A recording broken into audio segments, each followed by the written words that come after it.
Hello guys, and welcome back to Strategic Command World War II, World at War with our Allied playthrough. In the last episode, we went ahead and took care of a lot of British things, all the British things in fact. We have landed successfully another corps, the last remaining survivor from the BEF from earlier, in Brest, as the enemies have not completely pulled out, but they pulled out all the German armies. I believe probably sending them east to either prepare for Barbarossa, or perhaps, well no, I don't see them down here, it's only Italians. So we are doing very successful with the British in maintaining different fronts. We are finally sending some Brits up into Greece, some actual land forces, some Rhodesians as well, which I don't know if they benefit from the British HQ. No idea. But the USSR is still not in the war. 83% mobilization though. One more turn and they should start preparing for war. 2 and they should be in, regardless of if the Germans declare war or not. 1 more turn and we'll be in early December. And 2 will be probably in the middle of January or beginning of January, something like that. So it'll be winter. The Russian winter will be here. If the Germans attack and actually try to push, which once we end up at war, they will try to push no matter who starts it. They are going to meet the Russian winter once they get past this muddy area that we see right now. Probably. Now we still have America, USSR, and China to deal with. We're going to go deal with China. Damn, look at how much China generated with free stuff from the Hanoi-Kunming Railroad. A free 60. Look how much the USSR is generating. Nobody's even sending the USSR anything. Isn't that amazing? 120% national morale of the Chinese. Oh my god. Japan national morale is down to 58%. Well, isn't that just amazing? Our supply in Indochina is not the greatest. Not the greatest. Thankfully, Hong Kong should not be falling anytime soon. We're going to take the Chen HQ and keep marching it south. It's going to be by Guilin now, as we're going to need something to project supply through here. As of right now, it's just coming out of Nanning, I think. Yeah, Nanning's just producing a fuck ton of supply. And I think Nanning is what's supplying into Indochina, which is not maintainable, honestly. But we're going to go ahead. We're going to send the 6th Army down south. It's not going to have a lot of supplies, but there's almost nothing here waiting for us. So we're just going to slowly, methodically push through. The HQ will catch up eventually. I'm saving money by not operating it, which is going to slow us down in this region, but it's also going to be good for our advance. So the 2nd Heavy Artillery is going to go ahead and fire on the 1st Corps here at Haikou, which I don't even know if it had any entrenchment, funny enough. We're going to go ahead and attack with the 6th Army. We dealt 1 damage. We took no damage. Our ability to move back is, unfortunately, very limited. The 1st Army is not going to be able to move forward if I move them out of the way. So cycling these units is a little hard. Like, we'll actually have to be all the way back here if we want to actually cycle through. It's going to be a weird situation. Let's look north of the Chinese front now. It seems the readiness and morale of the 1st Heavy Artillery has actually come back pretty quickly, which is good. It's good to know force marching can be recovered from quickly, although it's probably not as recovered from as it could be. We're going to go ahead and we're going to use this artillery against the 2nd Kwantung Army to get rid of its entrenchments here. We have... Ooh, okay, we have good ability to hurt it. We're going to go ahead and use the 12th Army here to attack, dealing 4 damage, taking none, and then we should be able to finish this off here. Let's use this corps because it's full health. And there you go. There you go. This lets me reinforce this corps, which could use some. We could also all pretty much get some reinforcements, some elite reinforcements up here if we wanted to. Now, someone's going to have to actually take Jahol. We're going to use the corps to go ahead here and take Jahol. We're going to take the 12th Army and just step it forward a little bit northeast. And now all of this is getting even better connected with all of our HQs and such. Cool. And the advance continues. The maritime bombers here have retreated, but the enemy fighters are still here. And the Air Force is still kind of causing some sorts of issues for us. We're going to go ahead and take the 4th Garrison, park that at Tsingtao. We have one in Shanghai. We're going to put one in Fuchao. All important secondary supply or industrial centers, which is kind of why I'm doing this. What's the difference? I don't know what these titles all mean, but there's clearly something special about them. The enemy at Mukden here is fully surrounded, so the supply of the city has gone from 6 to 5. I believe it's probably going to do something like that every single turn. I don't know that for a fact, but I believe it enough to choose to not try to besiege it just yet, because it's still in pretty good condition. We're going to take the first heavy artillery, and we're going to now move it northeast a touch so we can start moving up with all these other units. We have still pretty easy targets to go for down by Pyongyang. Look at this. They're defending the city with fighters, which is dumb. We're going to take this 42nd Army of China. We're going to move south. Oh my god. This is amazing. We're going to attack that bitch, which is upgraded twice. 7 damage dealt. That is amazing. That's so much money that they'd have to spend to actually recuperate that. However, we could maybe even do one better, because we can swap out this corps with the army we sent forward, attack, and what do you know? We just straight out wiped out that fighter unit, reducing the air capabilities of the Japanese. Now, we know we have more forces coming up, so I'm not 100% concerned about maintaining over here. I'm more concerned with making gains where we can make gains, and we're actually running into a situation of manpower, of not having enough up here in the north, funny enough, but we're still surrounding them enough that they shouldn't be able to like move or do anything. We're going to take this corps and move that onto Pyongyang because the medium bombers defending Seoul. They don't have anything of import defending Seoul. I think everything of import, well, there's probably still something up by Manchuria here. Almost everything of import, land-wise, that the Japanese have are in transports. Why are they anti-air? What the fuck? Anti-air and an amphibious transport? Alright. But are in amphibious transports getting ready for the attack on the Pacific. Now, there's nothing we can really do to stop them. However, I think a player wouldn't be doing this. The AI is just kind of scripted to do it, so it'll do it no matter what it loses anywhere else, because it's dumb. But we are making gains where we can make gains, and I am content with that. We can't move up very far up here. So what we're going to do is we're going to reinforce the Dare to Die Special Forces. We're going to reinforce the 41st Army here. We're going to take the L Corps. Oh, there's that L Corps. Are there more than one L Corps? Or do I just keep always looking at the L Corps? I don't know. We're going to attack the garrison at Hisking. I don't know how to say that. He's sinking. Oh my god, what a name. We're going to go ahead and attack also with the mechanized light tanks of China. And what do you know? We have now been able to secure Hisking.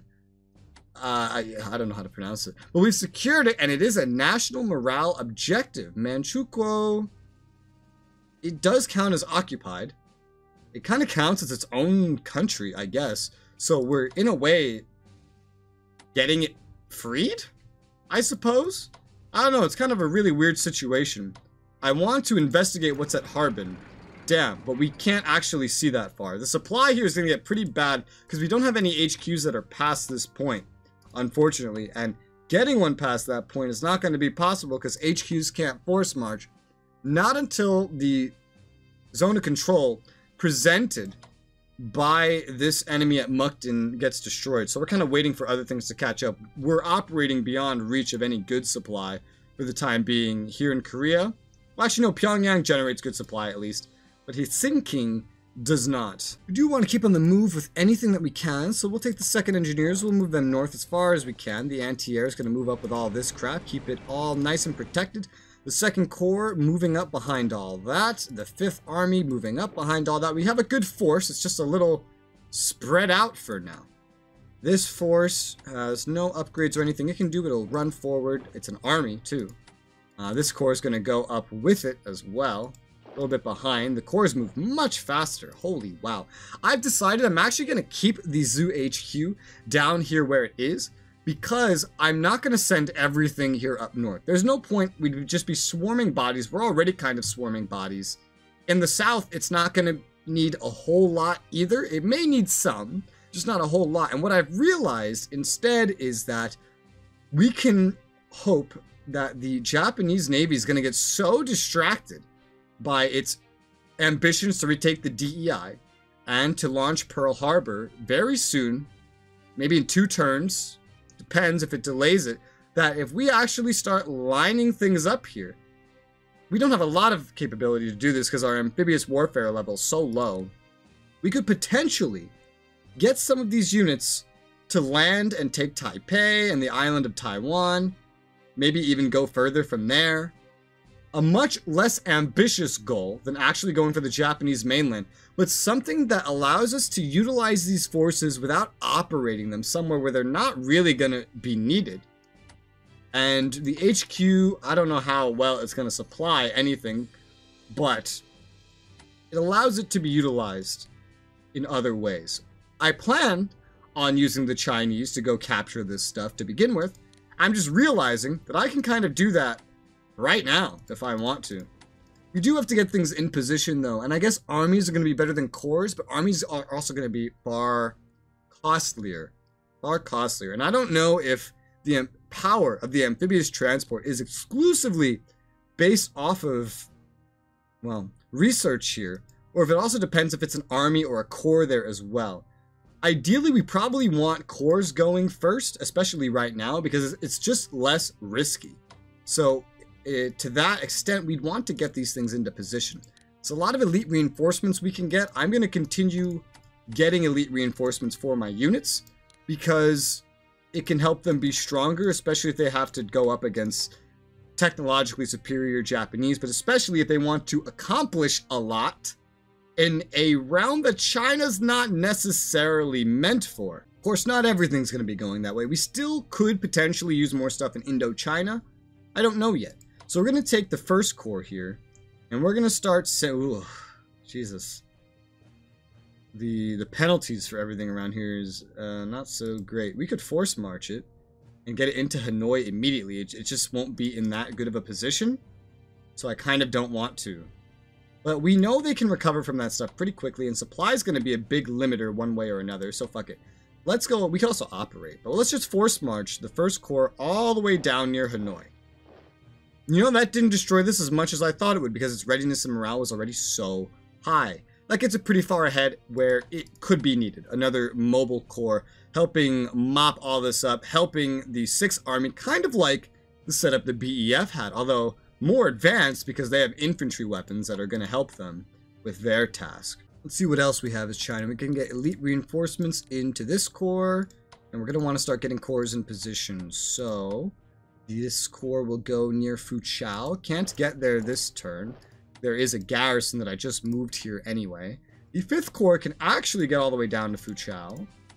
This corps, some things should still probably be going north, so I don't know what though. Probably these two things can head north. So I'll send the 13th Army north along with the 3rd Corps with it. Yes, that looks good to me. The 23rd Army and this corps are going to go east, so we'll actually go ahead. We'll move this garrison back to Nanjing. This corps will go into Shanghai. This army is going to kind of chase after it in the meantime. That's like 1 army, 2 corps. It's not so bad. This is 3 corps. There's an army here. Another corps. An excess of corps down here maybe, but not the worst thing in the world. Can we get anything for this? No. Well, we have an excess down south. Let's go ahead and send this corps up near Shanghai. We have 2 ports to work with here, so it's a little more open with what we can do. We're going to reinforce this corps rather than anything else. We have extra ports here to work with. I don't know if this is even going to be smart to do. I'm just kind of deciding to do it. For now, this garrison will stay here because there's no one moving on there right now. This is not something we have to rush to do. Again, it's just something that I'm deciding to do. Can't forget about those flying tigers that we've gotten. We're going to get those up to strength, so here's another thing elite reinforcements can do. If you hire elite reinforcements, you won't get this experience loss that we're about to get. But I don't think it's necessarily worth it. We're going to reinforce the flying tigers up to strength, which is nice because we now have another fighter unit that, funny enough, is more experienced than our first fighter unit that we started the game with. So we're getting ththose up to strength by Chengdu. That's pretty nice. We have 112 MPPs left as China. There is no diplomacy to do with them. We can't purchase a lot with that, and there's nothing that we can research that necessarily makes sense to research, except maybe aerial warfare now that we have more fighters. It's not necessary.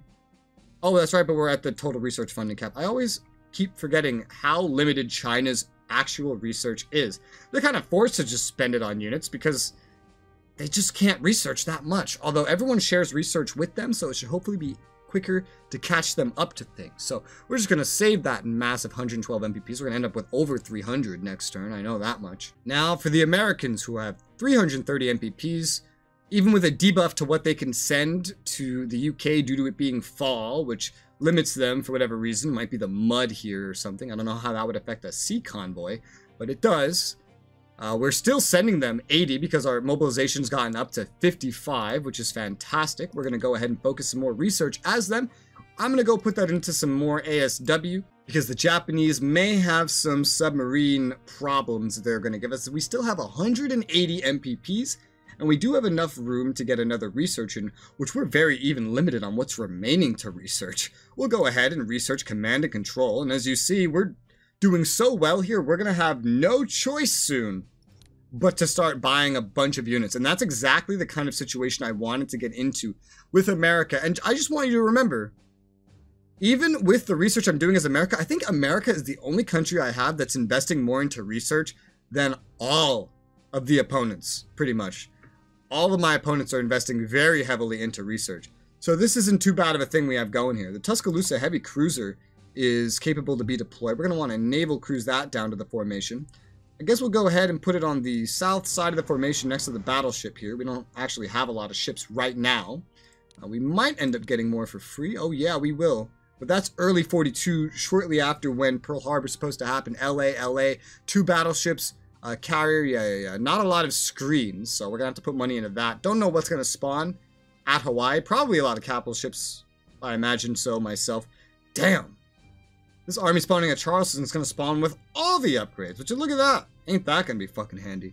As is a lot of these other things. Looking at the USSR, we did deploy a new army that we got for free last turn. There's even more stuff coming in the upcoming months, which makes the current situation with them so great. We have more MPPs we could put into research, and we have more room than we actually have MPPs right now. And our MPPs are doing great. So we got to start working on things that are going to help us defeat the Germans. So we're going to start getting some research on advanced tanks. We know that's going to be pretty important. The air stuff is going to be less important overall. I'm looking at what I could do with what's at my disposal here, and I'm thinking like getting another anti-air could be handy for down here. Very important points that we wish to hold that we may have a chance of holding. However, because at this point, I don't expect the Germans to ever reach Moscow. We're going to take the second anti-air that's actually defending Moscow, spend the 8 MPP it takes to redeploy them, and we're going to put them right here, where they'll be able to defend this stuff with their anti-air power. We also have the ability to upgrade these second red fighters with advanced fighters, so we're going to go ahead and do that naturally. The engineers are still making what they need to make over here. That leaves us with 129 MPPs. There was nothing else that we could afford that I wanted to research. Amphibious warfare, not important at all, as the Soviets. Anti-tank weapons could be handy, but I don't plan to make those because we can just make tanks. We have enough points that we'll be able to do that. So what I'll do instead, we don't have any upgrades for naval units, is we're going to start deploying some more protection and offensive capability as well to these armies in the rear.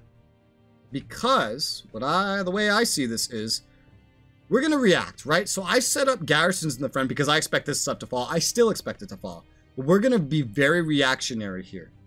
Because I expect the Germans to do so much worse than I initially expected them to. It may be worth operating the things back here that are not garrisons to the front when the fighting's going to get them reinforcing and actually just helping defend and push the front. And then just buying new garrisons and reforming the garrisons that die in the initial push to kind of go in the rear. That's kind of the idea I'm having. So we want to make sure everything is up to snuff here. Even Moscow, to be honest. Let's give that some infantry weapons as well.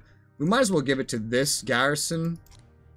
I don't know if it's ever going to need it, but it's just a matter of we might as well. I believe everything now has every upgrade that we could get it except this Vladivostok core here. And again, I can't really see the supply in this region.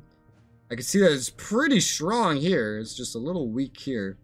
I don't know if we're actually going to need to defend this, but I will do something. I will move it forward a little bit onto this road to see if I can't get it some elite reinforcements and then put it back, because I don't expect this front line to even buckle that quickly. And we end up with a lot of MPPs left over as the USSR, thanks to all the mobilization, and thanks to the fact that we're just not fighting yet. That initial push is going to hurt like hell. I have no doubt in my mind they're set up for it, and this is going to fall. Everything's going to fall here. But I believe this defensive line holds more chance of surviving than ever before.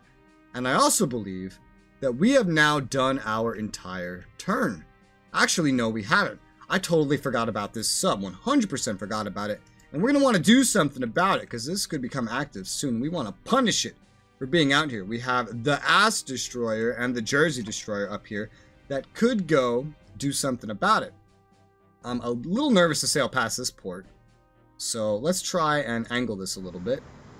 There you go. We've sailed up. We found the submarine. It has level 2 upgrades as well. Thank God I have ASW. It's keeping things the way they were in terms of how they were before. Let's move up further. Enemy contact.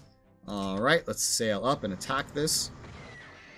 Submarine dies from attack. Another 1 damage. None sustained, which is good. We'll keep the destroyers together so they can protect each other.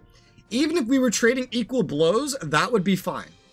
Because the Allies outproduced the Axis so much that just doing things like this is important. It is going to help us in the long run. And the long run is starting to catch up, to be honest.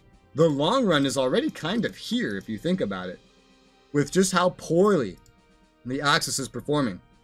We go ahead now, though, and we can hit end turn. Oh, let me zoom in first. We can hit end turn, and we can see what they have in store for us. Germany celebrates the conquest of Yugoslavia. That's another, like, 1,000 national morale points for them. We took some off when we made them rebel. But now they've taken it over. U.S. oil embargo hits Japanese morale. That's good. Japanese morale suffers from the loss of Hisking. Italian East Africa surrenders. UK plunders 22 MPPs. Nice. Nice, nice, nice. USSR prepares for war. The mobilization has already gotten high enough that they're preparing for war. Croatia joins the Axis. Yeah, what a surprise. Croatian garrison unit deploys in Zagreb. Oh, thanks for telling me. Thanks for telling me. We still have that new French Polynesian one out there. Don't know what the hell we're going to do with that. Citizens of Luxembourg reject unification with Germany in a plebiscite. Don't know what that is. USA develops naval weaponry 2. Tech. Okay. America still sending 82 now. It's going up and up and up. We lost some as America for sending the Flying Tigers to China, but for spawning in a fighter unit, I mean, that was pretty good.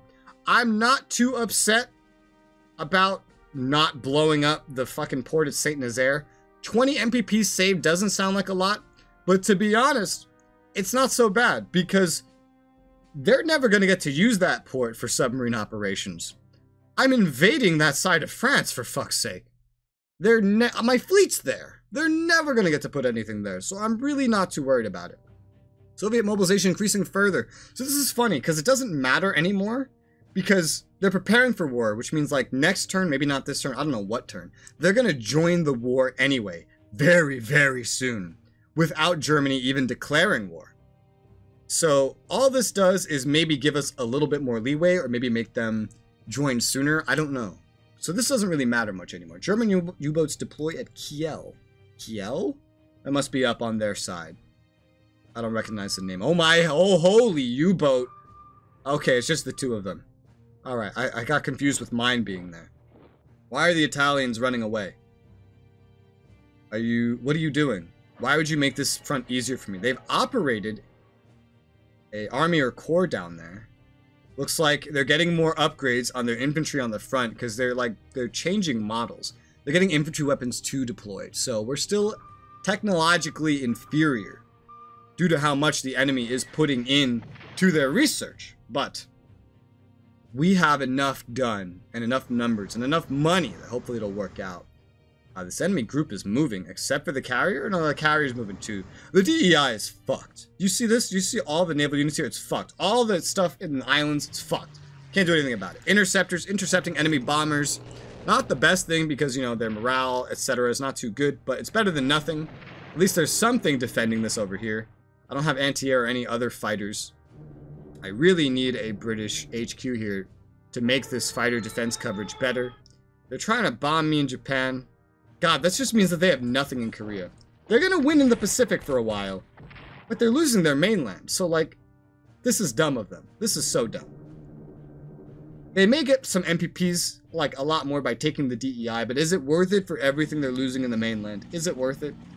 The AI is not thinking about that. But a player should be. I think Japan's just said fuck it to defending anything up here, and they're really trying to stop us. Okay, we got Italian fighters, Italian HQ, so they're really fortifying here, moving things as well. Off the front, a little confusing, but they're not making any progress that's going to let them go anywhere on this front. They're just...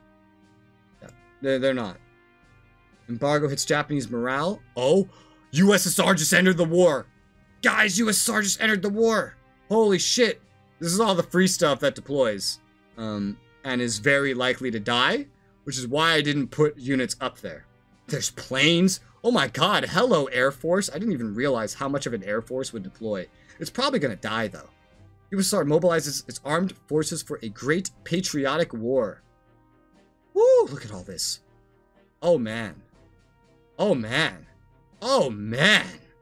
Soviet Baltic Fleet mobilizes. Oh. Ah. Ah. Zhukov deploys it.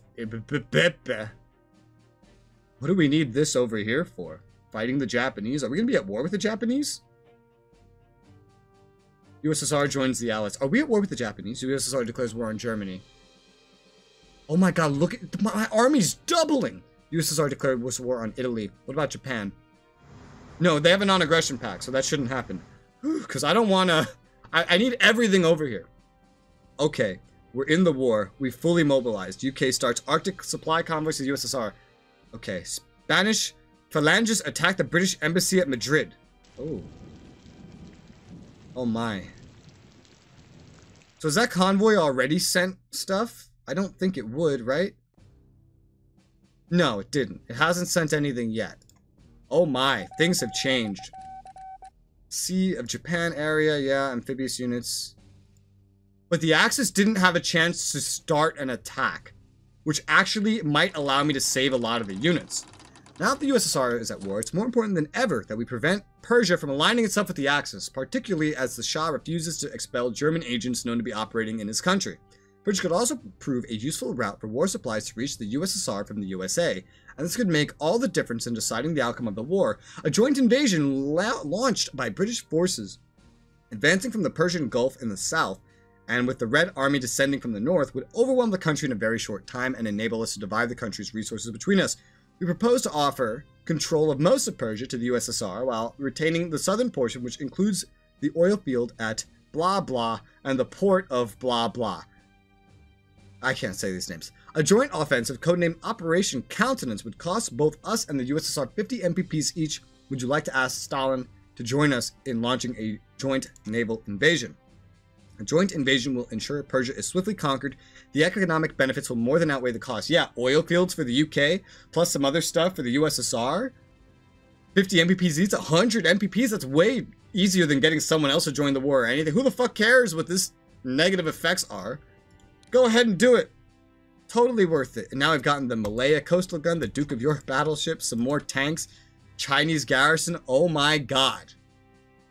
I still expect this front to fall, but now we can actually like reinforce things up here and hope that it can put up a little bit of a fight. And it might. It might put up a little bit of a fight. Hell, damn. I did not expect it to go this way. Holy fuck. This is insane. The fact that we got in the war without Germany declaring war, this changes everything. If Germany declared the war, all this stuff would have spawned in and they would have immediately attacked it. We would have lost all of this. All these like planes, all these mechanized units, all these cores. It would all be dead. And there would just be like nothing that we could do about it. A lot of this stuff is either very mobile, because it's air, it's on a railroad, you know?